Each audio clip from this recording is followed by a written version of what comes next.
Welcome to Don't Sweat It, the podcast, the place where men drop the mask and speak their truth. Sweat stands for speak with emotion and trust, because real strength starts with real conversations. We're diving deep into mental health, addiction, sobriety, and all the emotions we're told to bury. No sugarcoating, no tough guy act, just raw stories and unfiltered chats. So lean in, open up, and let's do this together. Because gentlemen, it's time to sweat it out. So, we are back now with Mr. Beards, Birds and Bailiffs himself. What's that? Tiny K. It's Mr. Fucking Welcome. Tiny K. Welcome. So, we've been chatting shit for the last half hour. Yeah. So there's no point in recapping on anything. We've just been talking old rave stories and talking about our sobriety and how boring our life is now. But we've been loving it. We're all there together. We're all in there That's it, together, that's mate. it. We've got a bunch of stories though, so that's all. That's the good thing out That's of it. it. So now the rest of the time we're just going to expect you to talk. So I'm just going to stay quiet now. Yeah, I mean, look, you got. I'm sure you got a few things you wanna talk about. So Giz knows you much better than I do. This is kind of This is your lead here, Gizma. Right, we'll just start off with a nice and easy one. Your early influences. What's that into music? Yeah, what got you into... So, like my mum and dad, my dad was a DJ, although he weren't around. Kind of had that influence, but my mum was a proper old school raver. Oh, was she? Yeah, man. So I grew up to listening to, she'd be cleaning the kitchen, listening to Det, Brocky, do you know what I mean? Quality. All the time. I grew up to it, mate. It's like the soundtrack of my childhood. But Rat Pack. yeah, she loved Rat Pack, mate. Yeah, I actually took her on a show years ago because she loved him. I took her to go and see him and have me, and she loved it. But yeah, that was like the early days of my life. And then I had a lot going on in my life around 10, 11.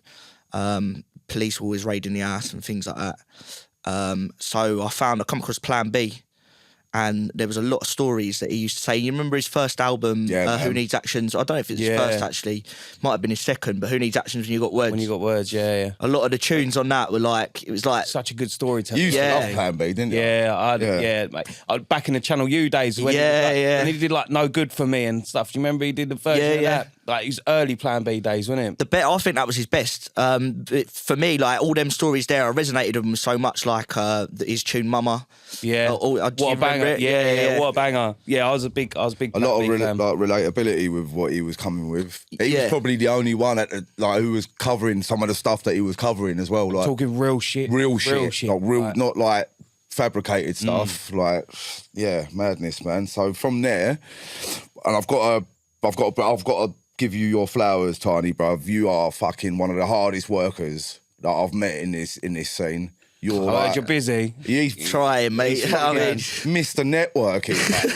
He's always doing something. Do you know what I mean? But like, how do you keep yourself in that constant busy state? Because I was just chatting to Russ about this, and I was saying to him, I used to do this a lot, and now I've sort of took myself away from it a little bit. And it's like now, like for instance, now like I've gone to work. I'm doing a podcast. We're gonna do radio. We're gonna do a booking. Yeah. And I feel knackered, Tiny. Yeah. It's just a day in the life for you. Yeah. I think to me, like it's like escapism, isn't it? Yeah. Do you know what I'm saying? Like for me, always being busy and always finding something to do, it's less time I'm sat in my head. You know, so all the time I'm striving for something. It goes back to all the mental health stuff and that. Like I made the music, like, because I was constantly scared of like what was going on inside my head. So I sort of chased that all the time because it was like keeping me busy. But it got to the stage where I sort of made it my personality. Do you know what I mean? Like, but I became just Mr. Booking. Mr. Booking. Yeah, like, that's what I could talk about with people. If they're not into drum and bass, I don't want to talk to them. Like, I just completely ruined it. Next. Do you know what? I'd like to think I ain't got to that point yet, but I can see how that would happen. Yeah, it does. It does. And you got to be so careful with this game, mate, because it will fucking swallow you. It swallow you, and then you just become obsessed with it. Do you know what I mean? Yeah, I think that's the human nature. You become obsessed. It's like being obsessed with perfection or something that you obsess over because you love it. You know what I mean? Like that's it's a passion. It's a passion, obviously, that we've all got. Because let's be honest, I fucking love drum and bass. Like, do you know what I mean? Like, I could never live without it. Like, so it's always something that's going to be like I hold close to my heart always, and I love the culture, man. I love the lifestyle, and it's a special scene, man. Like Yeah. it's got a proper community to it. Like especially since I've come here, that's what I found. It's almost like first time in my life I felt like I could be myself. yeah, actually be yourself. Yeah, Like, not be judged for it. Yeah, It's man. weird. Right. I remember we've spoken before, and I've known about you've suffered yourself with mental health as well, haven't you? Yeah. How have you managed to keep that under control within the industry? I mean, I don't think you ever really do. I mean, you might appear like you do, Yeah. but like as you know, in your head, it tells a different story, doesn't Yeah. it? Like, but it's just one of them things. I think you just got to just kind of just carry on, even if you are having one of them days. You just got to. You just crack on. You Just keep crack up on. appearances. Yeah, the show must go on. Yeah, Yeah. it can get tiring though. Like I'm sure you boys will find the same if you struggle with mental health yourself. I'm guessing you. I know that you do. I'm guessing Yeah. you do. Oh, do I? I mean, this is something that Yeah. we've both had issues with in our life. So it's something that we've like to give you a bit of background on Gizla. We've been pals for a long time. Long time, innit? Like, and this came from the back of us both kind of leaning on each other about a few things and just being like, do you know what, we want to give. Oh, back. look, you give him one job. Yeah. One fucking job. Fucking hell, Rick. Yeah, like we got. Yeah, like it came off the back of it. You just want to be able to, because you want to be able to give back. Because some people ain't lucky enough to climb out of their own head sometimes. Giving someone a bit of a space, or even just with this kind of creating something where even if someone listens to it and resonates with a couple of points we make, or even finds it a bit funny or whatever, it allows a little bit of them to bit of escapism, like you said. I suppose in a sense it normalises it as well. Yeah, Exactly. It does. You know what I mean? Yeah. Which is, it does need to happen because I think there's more people that struggle with it than there ain't. It's such a taboo subject. Like, It is. And that's what we're trying to do, is break that taboo, because of ultimately it's the taboo, the fact that people don't feel like they can speak about it creates those melting pots of like, or the pressure points where it just gets too much and somebody just either does, Does the worst. yeah, or reverts back to somebody could be doing really good work on themselves and they get to that point and they just revert, and then all of a sudden they've got all that work to do again, you know? Yeah. Like that's another thing. It's just, and allowing that, even if you've got something where we're putting something out there that allows somebody to just to vent, like with a WhatsApp group, like allows people to vent. You feel like you're just giving back, even if it helps one person. yeah, I'll vent what in it's it all the about. time. I'm constantly Yeah. venting in it. I'll vent on it all the time sometimes, and I think, fucking hell, I shouldn't have said that. I say it all the time. Fucking slag What, someone off or you sit there whatever. overthinking Yeah. for days. Oh mate. shit, I shouldn't have said that. But like, I know I've still got mad anger with stuff, especially like even in the car when I was up there, I was getting wound up with people. He's like, And Russ, him? He, Both he's- of even he ya? said- He even said to me, he was like, Russ, I'm gonna get off the phone to you before you go and kill someone. Because again, it's still there, those sort of things, but you find a different outlet for it. Yeah, I think music's really good for that. Yeah, it is, I man. think that's, especially in my younger days, mate. I think that's kind of what it was for me, and I think it always will be that. It's like an escapism without realising it also betters the world as well by doing it. It's strange. It doesn't fix you, but it helps you and it helps everyone else as well. It's a form of when you're creating and you're writing or even just listening to music. It's a form of meditation anyway. I suppose as well, when you're being creative with stuff, like you can have a different outlet. Like you've done some funny comedy promos and stuff like that. Yeah, has a man. spin on it. You can be a bit more. You've been Trump on one of them. Yeah, I know. They're the best, mate. Like that's what I mean. Is you can be a little bit more. Be a Yourself. little bit lighter on yourself. Yeah, that's it. Like, or at least see when you're watching that back, you see a version of yourself where it's like, oh, okay, I don't know about you, but I have an opinion of myself, and a lot of the time it's a negative opinion. Yeah. A lot of people have a negative opinion of themselves, but you can see that, and if you put that out there and you get a little bit of love on it, like it makes you feel. Yeah, 100%. I would not have done that a couple of years ago. Yeah. And then I just kind of got to a point. Then again, I get high days and low days. So obviously, when I done that, I was buzzing for it. So I was on a high day, catch me on a low day, and I won't look Wouldn't at wanna it. do it, I'll be yeah. like, oh, what have I Yeah. done? You've done some really good ones, mate. I remember, was it the Wiser, you and Wiser done one together Big up Wiser, by the way. Yeah, large up Wiser. You done the boat party one, wasn't it? And then it was like, it was like, oh, you got the boat, yeah, sorted it. It was like a little rowing boat or something like that. And it was like, you fucking idiot. What you fucking like? It was, yeah. When did you discover like the power of comedy for promos? Because I know there is a few guys that do it. You got Mosey, he's really good at it, isn't he, with the comedy. To be fair, that one with Wiser kind of happened naturally. Just like... We went there to a boatyard to announce it, and then we just ended up having a laugh amongst ourselves, and then we just kind of come up with that on the spot. Yeah, man. Because we were like, we enjoyed doing it. We was having a laugh ourselves, so we didn't really care. Yeah, it worked all right, to be fair. I thought it was quite good. I find things like that, I find things like that at work like even down to like, you know, like the bloopers when I feel like they get more love than when you're trying to do it seriously anyway. I was just going to say is this one where you're doing, you're recording something with Shotter as well. And somebody's walking there, like, I just want to fucking walk my dog. And he's like, walks out the shot, he's like, get a fucking job. That's Iron Lung, yeah, large up Iron Lung, mate. He did that. We was filming. I don't even know that weren't planned either. That's what I mean. He just come up with it. Yeah, it's not like, but they're funny. You know what I mean? Lung's naturally funny. He doesn't even realise he is. He had me in fits for that for weeks. I don't think he was going to post it. I said, Lung, mate, I said, please let me post this. I've been watching it back so many times. It was hilarious. It's shot his face. It catches him off guard.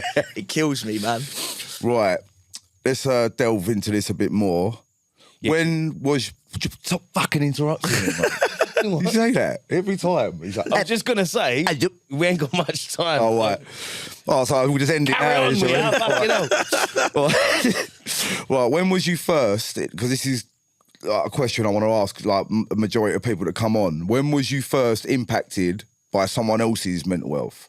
Like, so when did you realise, oh shit, people aren't actually all right? Do you know what I mean? I know it's a personal one. This is a really deep question for me, actually, to be honest. So it's actually my biological father. Like, he's probably going to end up seeing this as well. We don't talk, but he's definitely got mental health issues, and that's why he don't talk to me or anyone. He thinks the world's against him. Yeah. Which is really sad because I've never actually had a relationship with him because of it. But he won't admit it to himself. So it's kind of like you can't change it. But what that did was when I started to notice them same sort of problems in myself, it kind of helped me recognise them because I'd seen them in him. Right. So obviously where I caught it a lot younger, where he's still very in denial, I kind of now am aware when them things are, not all the time, but I'm kind of aware when it is that.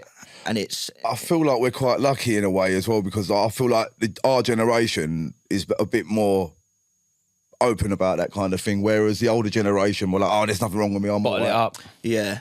But like you said, those early flags or whatever that show you, like, it allows you to kind of correct your way of thinking or in a sense, yeah, or at least try. At least like you're somewhat aware. Because I feel like in his case, he's not. Either that or he's just in complete denial. But it's really sad to kind of watch, like, and it does destroy a lot. You know what I mean? It's definitely affected my own upbringing. It's affected his life and everyone else's around him. Do you know what I mean? But I think it does go back to what you're saying. Like, the older generation, they kind of were just like... Yeah, like they just get on with it, innit, sort of thing. Like, but yeah, and also your youth work, what you've been doing with your youth work lately. Yes. So that's, is that helping, what is that entailing, what you're doing? I work with a lot of kids that are in like care, have been kicked out of mainstream schools and things like that. Obviously, when I was a kid, I was quite troublesome. Yeah. I was always getting kicked out of school and all that. And I strongly think if I didn't have music, I'd either be in prison or in a morgue. Do you know what I mean? Yeah. So I kind of try and... Yeah, definitely. So I kind of try and give kids that might not see that as an option, like the inspiration to kind of have that option, and hopefully them too might be saved from it. Do you know what I mean? What I think, I remember you telling me before, was it like a writing class? You was teaching them how to write, like to raps and like, spit. Do you know what's good about that, yeah? And this is what I think, like, when you're saying music saved me, like... Think about what that could do. No, but it's with me, it was writing this stuff down that was inside me. And then having the courage to talk about these personal issues. And I would never have done that in a normal conversation. And that music allowed me to do that. So the fact that you're teaching kids how to write stuff, like, you're basically teaching them to write all your problems down on a paper. And that's fucking amazing when you think about it. And you might also encourage somebody to find their own hidden talents. You might, like a kid that never knew they had the capabilities of doing that, you're opening a whole new world to them. Yeah, exactly. There's that, because people don't really know, I don't think, unless they try. No. Yeah. Because you wouldn't do it any other time, would you? Like, to write it down. And look, when would you write down all your problems on a bit of paper and then analyse them? Not especially not at that age anyway. No, exactly. So it does help you, exactly. That's the way of you getting it out. You're putting it to paper, and it does feel like, I can like completely agree. It feels like a little weight off your chest once you've said something.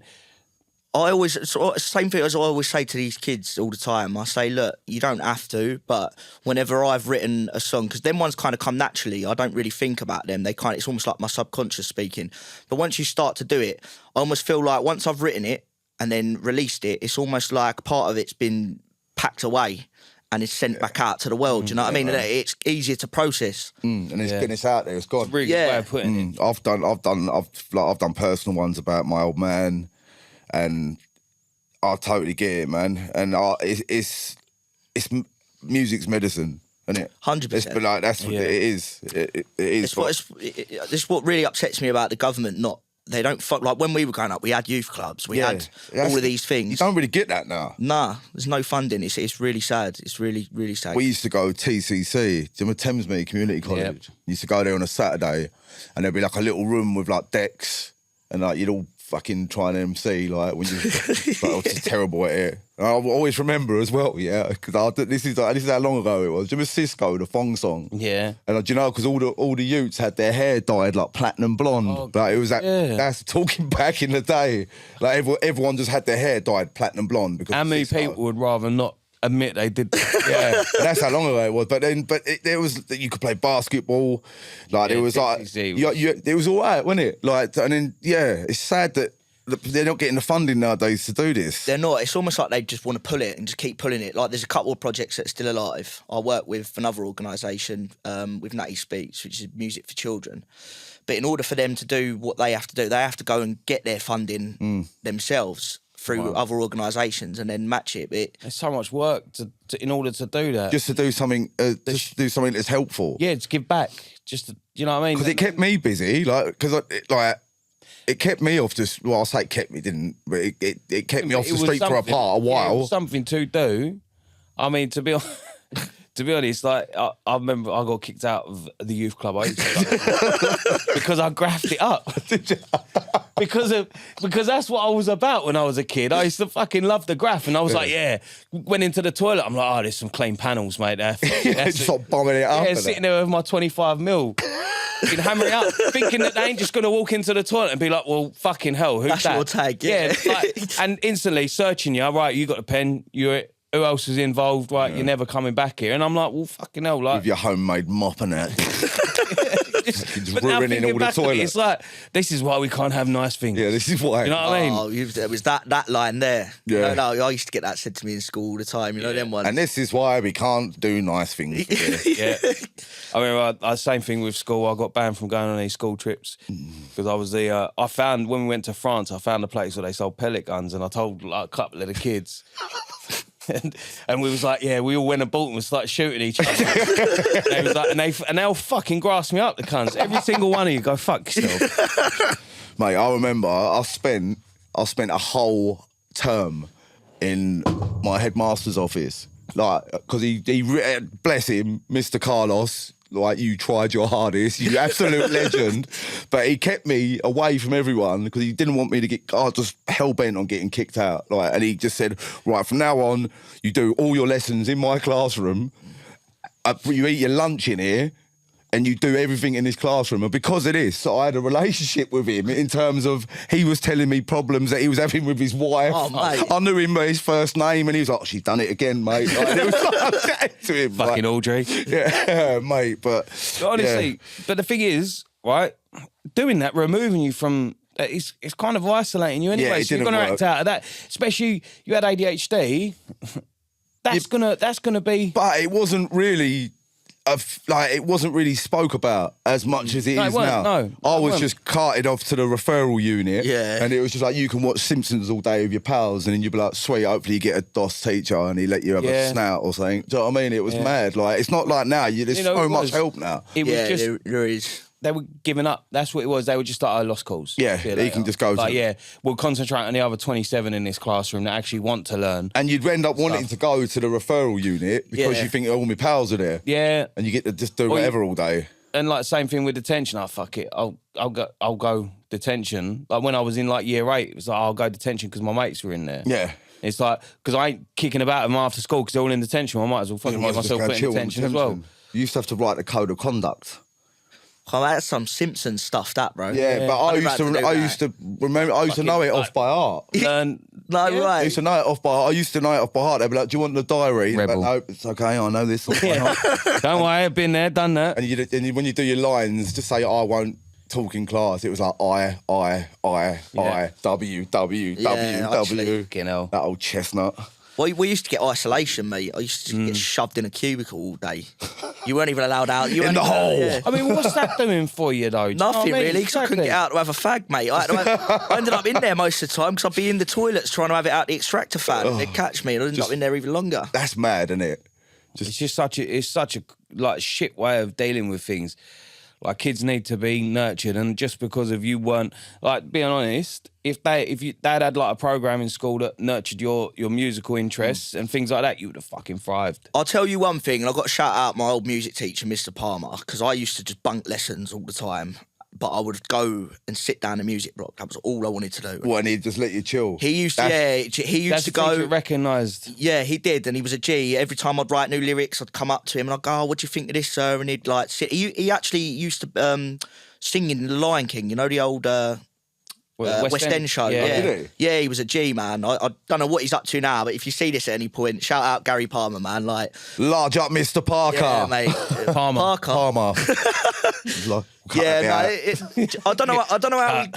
don't know how he got away with it, to be honest. But he used to. I'd get away from maths, English, everything. He just used to leave me in whatever class he had while I'd sit there doing music. That's quality. I think they have like a certain thing in there, like they know, innit? Yeah, and he knew you weren't causing no grief, and that was probably the only thing in school you enjoyed. And he's like, do you know what? We'll let him just crack on because he's not hurting anyone down here. So you get good teachers like that. Some are just fucking shitbags. Yeah, do you know what I mean? Yeah. Again, goes back to he's just a little toe rag. Do you know what I mean? Yeah, jelly him on. Yeah, that's it. That's the general feeling. Unless you get one that actually behaves like a human being and has a bit of compassion and wants. It's true. Very rare that you get one. You might get the odd one. I mean, we had one called Mr. Bennett. And he used to just get old, like he used to catch you doing something you shouldn't be doing, and he would just sprint after you like a Terminator.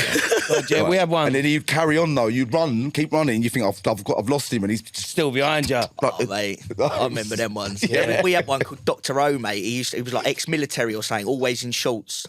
Honestly, one of them ones. Yeah, man, cross country, running through the woods, mate. I remember one time we was doing away it. From him. We was bunking.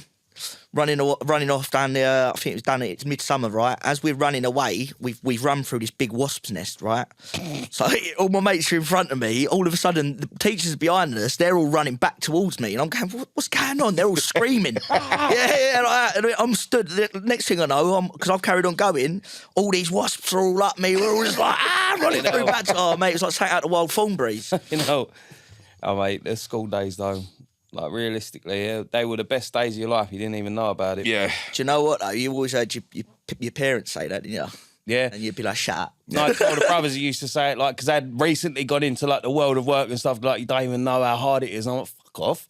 Got double maths tomorrow. It's well hard, mate. Yeah. Do you know what I mean? What do you know? Yeah. Fucking hell. To go back to them days. But, yeah, we got a lot of.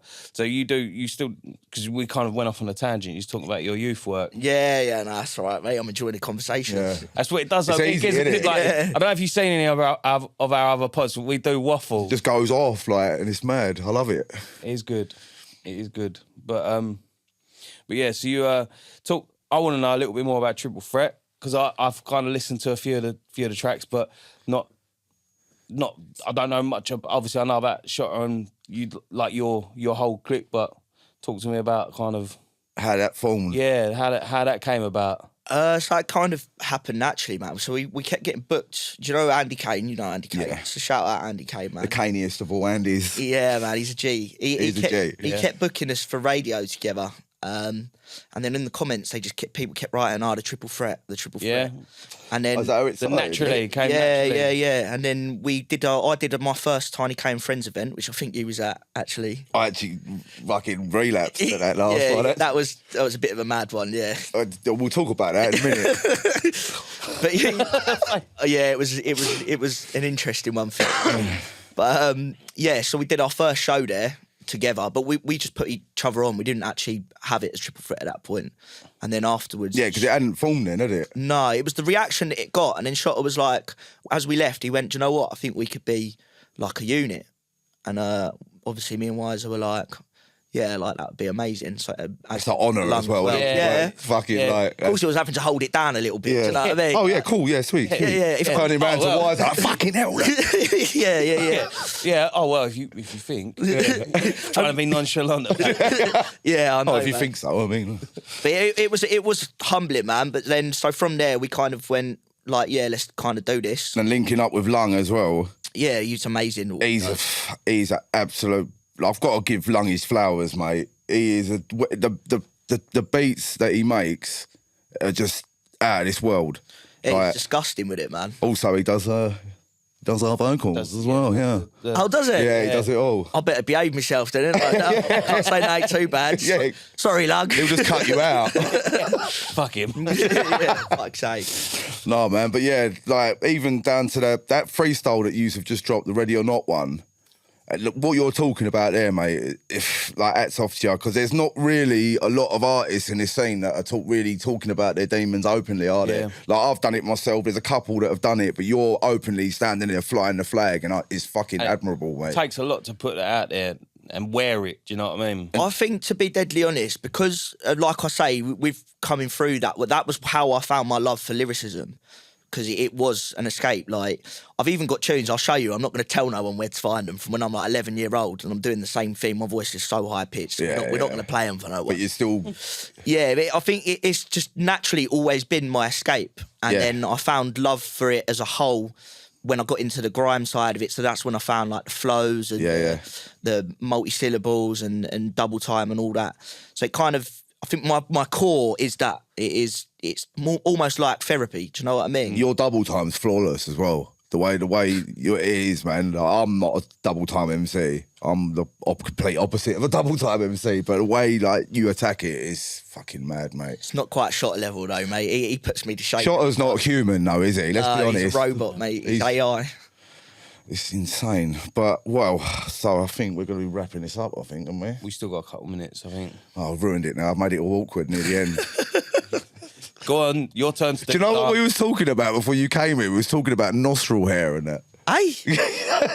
He was talking about nostril hair. I was talking about ear hair.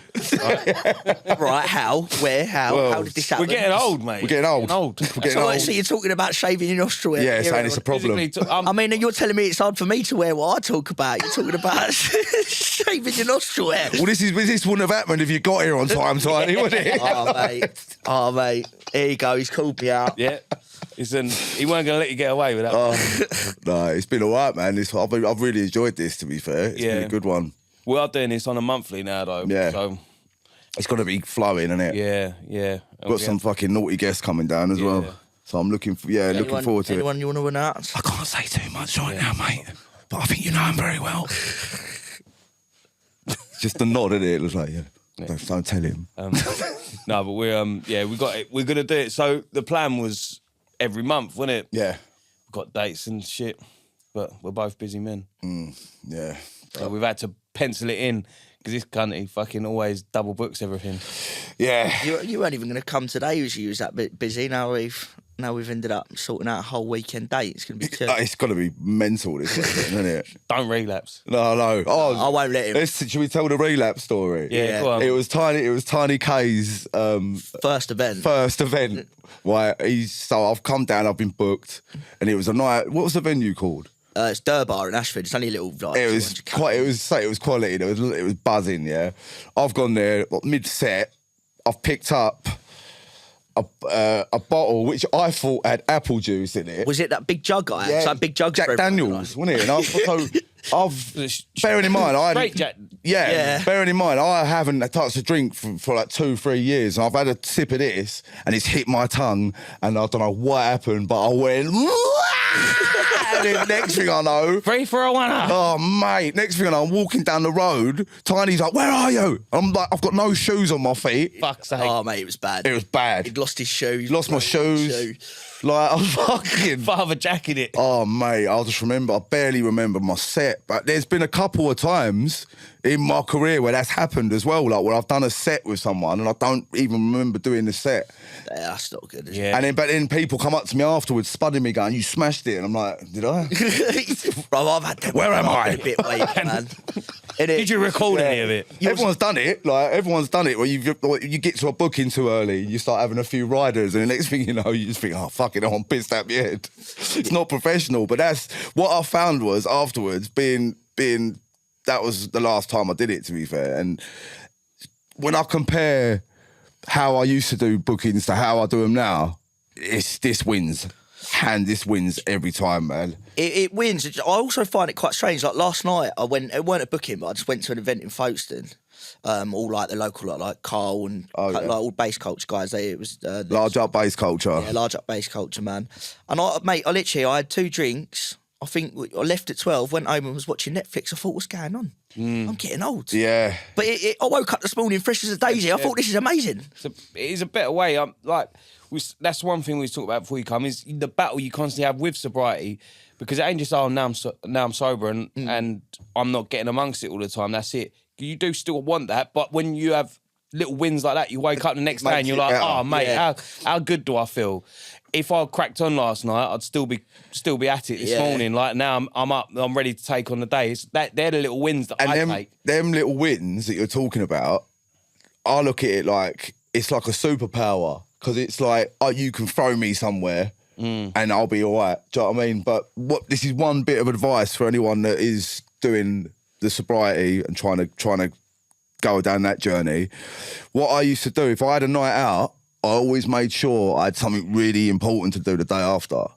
Oh, that's risky. Though. Yeah, but then you pull it off and then you think, all them lot of doing this, I'm doing that. Do you know what I mean? And so like, it always worked. But it depends how reliable you are in the sense. Yeah, listen, say for example, like what happened at my event, yeah? You accidentally pick up a Jack Daniels. Yeah, fucking hell.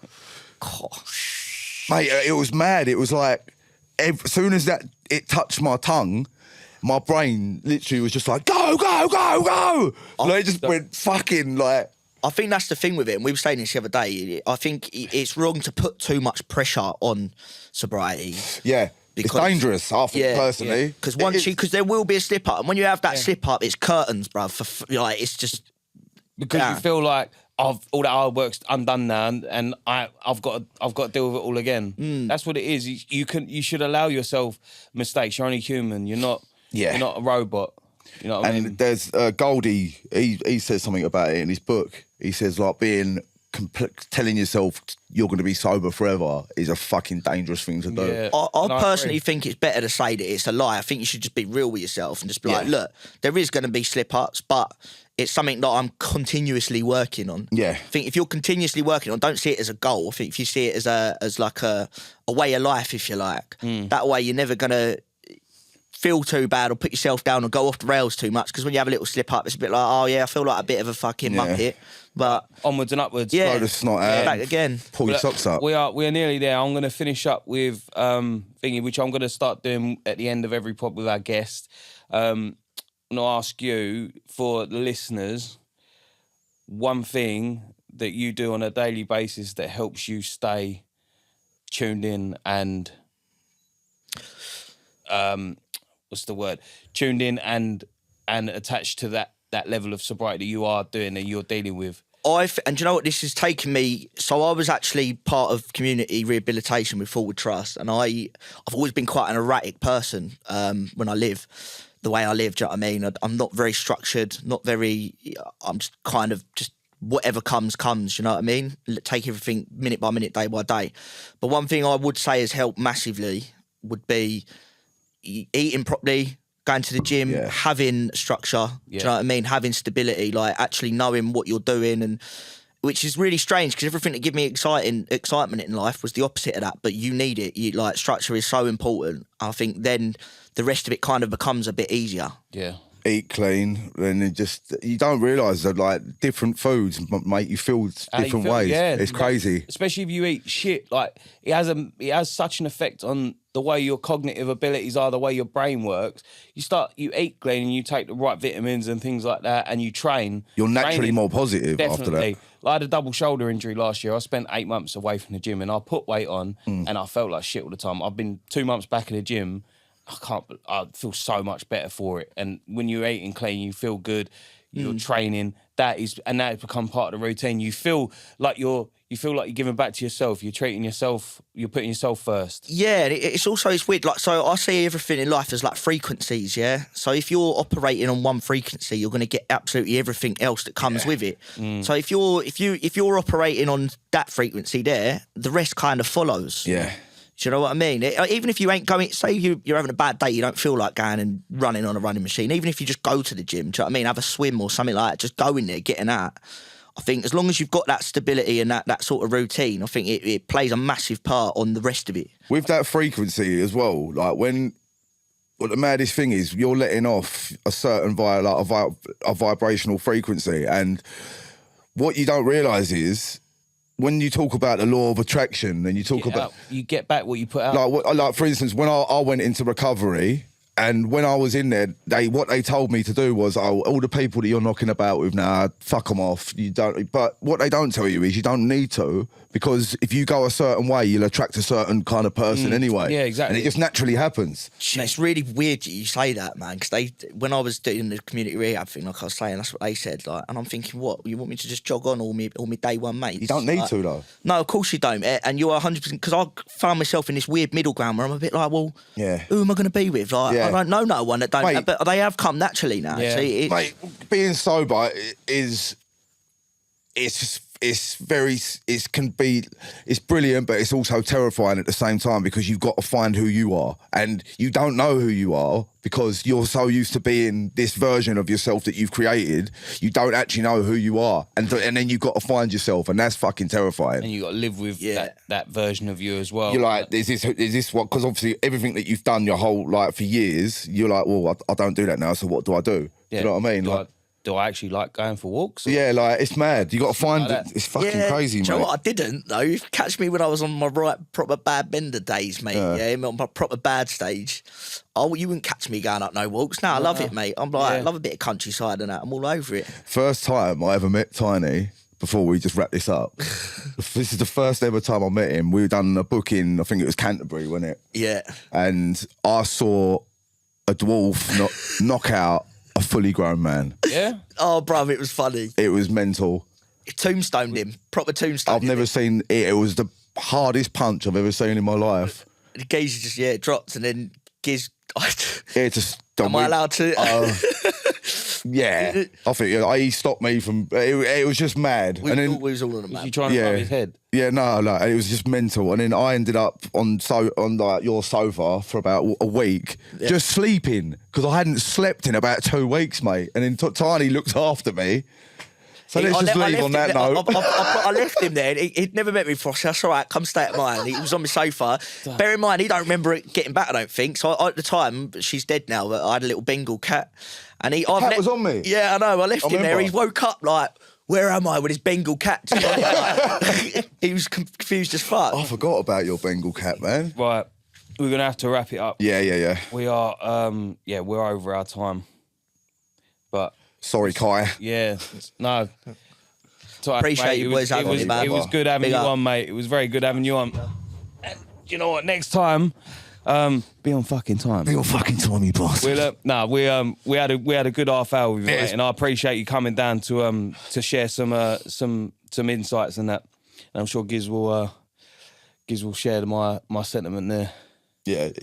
Are you saying things now so I chop it up for the socials?